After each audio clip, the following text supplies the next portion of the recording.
Hello, we're going to use today's backdrop, beautiful nature God created that I get to live around thanks to my friends Jackie and Neil.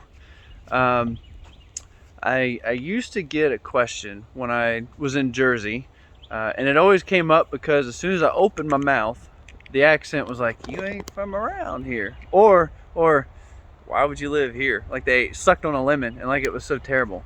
It's great. I thought it was great up there. Invariably, I'd get a question, especially when I drove Uber, because I met so many new people.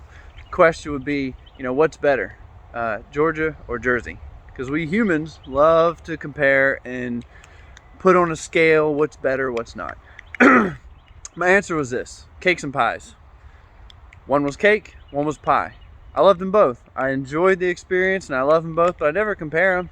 I eat both if I can. So, that was how it started, and then it developed into some self-awareness to it. Because when I first moved up, that's not how it was. It was, for the first 3 months, a lot of aggravation. I moved up in January. There was a snowstorm. I'd never had an express lane, so I got caught in the express lane on the highway, and it was like, exit here, and I couldn't. Jug handles, us New Jersey folks, know what jug handles are. Everybody else, let's just say it's frustrating.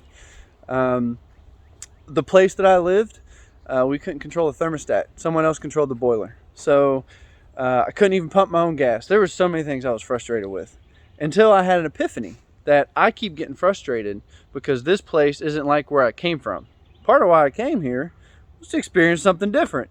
So why would I get mad? So after about 3 months in, I finally started enjoying it. And that's when it became cakes and pies. But then I would evolve my story after I had this thought come in about a coin.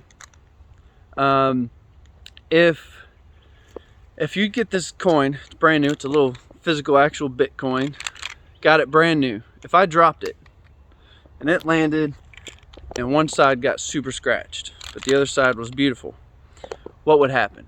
Well, human nature would be to look at the coin on the scratch side and say it was so horribly ruined, when it's not. It's just the one side looks bad, but it still doesn't make it ruined necessarily.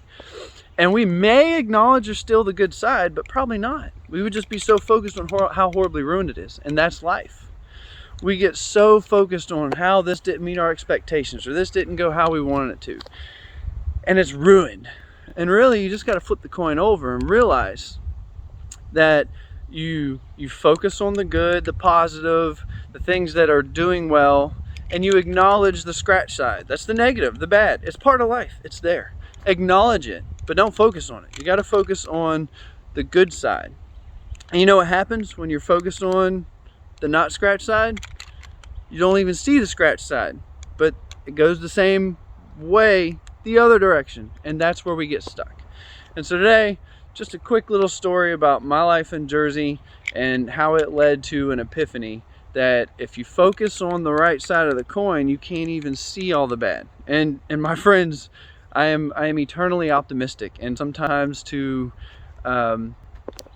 much aggravation to my friends around me. But who do they come to when they want to see realistic but glass half full, of insight or what I think?